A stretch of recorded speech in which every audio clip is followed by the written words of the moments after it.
Hey, this is Scott at Fire Breathing Christian, and we have a gem here posted by CNBC of all people. Now, CNBC, for those who wisely don't care much or follow much of the mainstream NPC media, CNBC is the wing of NBC that's supposed to be focused on financial news. They're supposed to really get finances, economics, which then implies that they understand, math, basic math.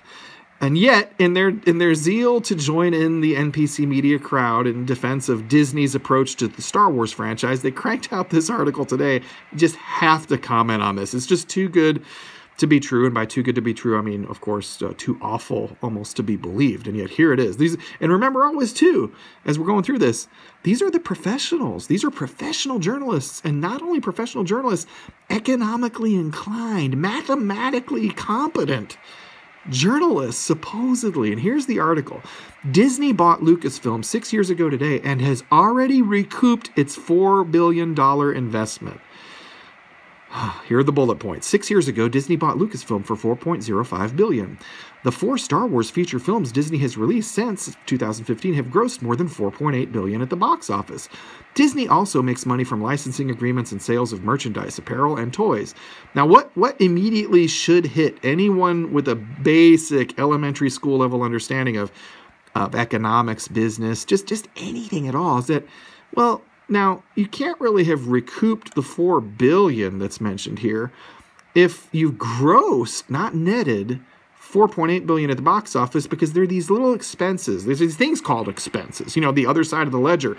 Like, the cost of making the movie, then promoting the movie, then the fact that theaters keep a significant portion of ticket sales and all. So this initially starts off really bad. Now, they do address some of these details, pesky details, just not well in the article. So let's dive into it. Disney's purchase of Star Wars production company Lucasfilm is proving to be one of the smartest acquisitions ever made in corporate America. Okay. Let's look at this. The deal, worth $4.05 billion in cash and stock, was announced October 30th, 2012, and marked the start of a new era in the Star Wars franchise. Disney would make back that investment and more in just a few short years. Again, just because the ticket sales are $4.8 billion. All right, we'll get into it. They're going to touch on this. The 4 Star Wars feature films Disney has produced have grossed more than $4.8 billion at the box office, according to ComScore. Quote, "This was one of the smartest acquisitions in history," Paul something or other, I can't pronounce the name, I'm not trying to be insulting here, senior media analyst for ComScore told CNBC, "While box office grosses are a solid measure of a film's success, they still don't tell the whole story. There are hundreds of millions of dollars of costs that come into play." Okay, now we're getting somewhere. "Along with dozens of other Star Wars revenue streams."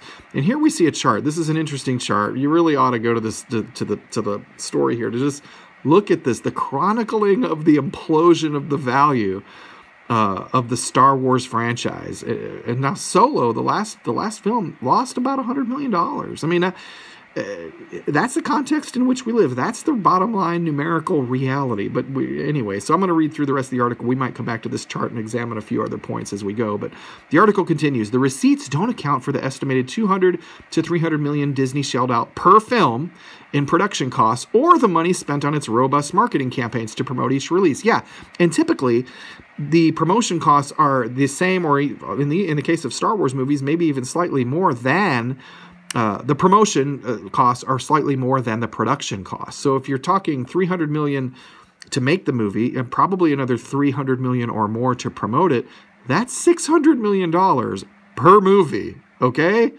For those, get out your abacus, get out your notepad, whatever you need to. The numbers here should be starting to concern you in light of the title here of the article.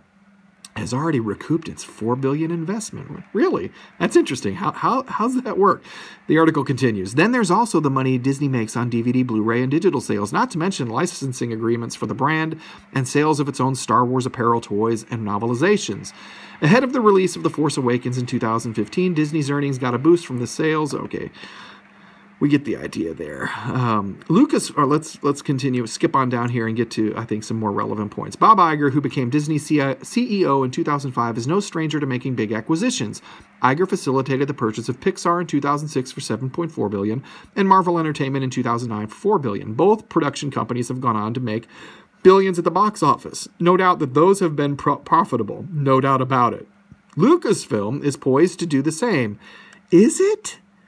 Is it? As its first three films all made over $1 billion at the global box office, The Force Awakens made $2 billion. Solo, a Star Wars story, was the only film that was widely panned at the box office. Now, widely panned at the box office is an interesting phrase. And if usually widely panned, you're talking about critics, but they mentioned the box office, so I'm assuming that we're talking about more of the audience scoring of the movie.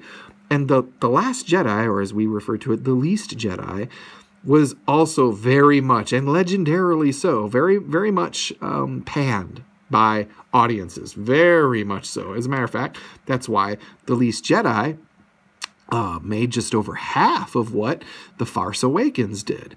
And yet Solo, and now again, Solo is the last movie of the four, the most recent.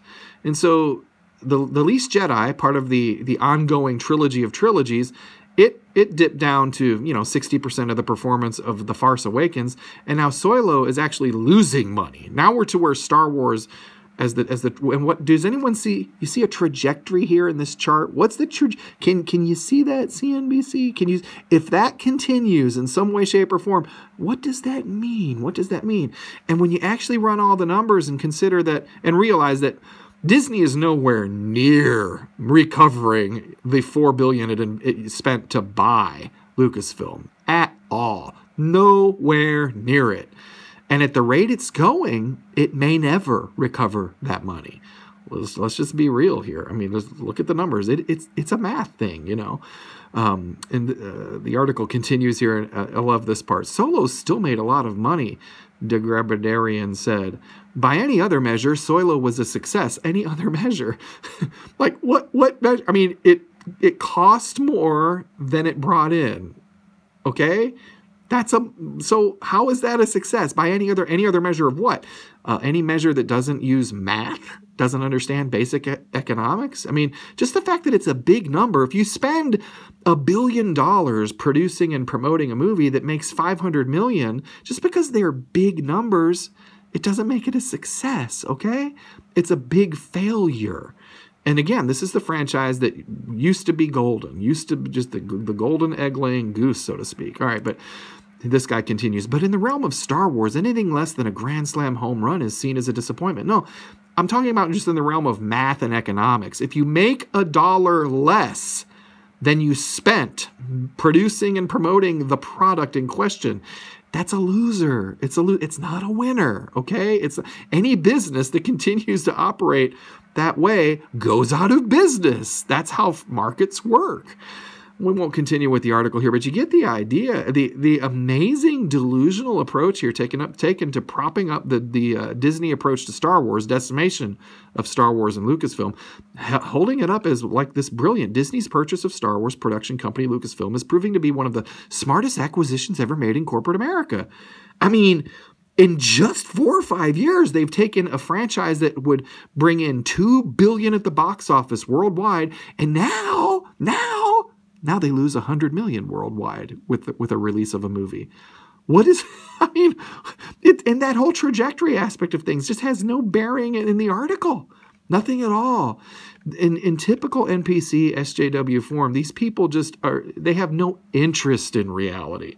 No interest in facts that don't conform with their narrative. And remember, again, this is CNBC. This is not some garbage tier comic or Star Wars fan site. This is CNBC. These are the people who market themselves as the economic professionals, that we should look to and lean on and rely on for their insight and their professional journalistic qualities of all sorts. That's what they are. That's who these people are. So I thought it'd be interesting and noteworthy to point out that these people have abandoned all sense of basic math and economics in order to try and prop up the indefensible situation that is Disney Lucasfilm under Kathleen Kennedy. And so thought it was noteworthy. It is, again, one other thing, and I mentioned this in our video on Roseanne and that whole bizarre, wacky situation. There's a very bright side to all this, is as these SJW NPC-led companies continue to pursue business this way, pretending that reality isn't objective, or if it is objective, it somehow doesn't apply to them. As long as they keep making these decisions and writing these sorts of articles, telling themselves that, oh, somehow this all makes sense and works out, their businesses will go away. Their customer base will continue to shrink, and the opportunities will continue to grow for people who will actually provide quality sci-fi, quality fantasy, quality comic books, comedy, whatever, for the market that's out there for it.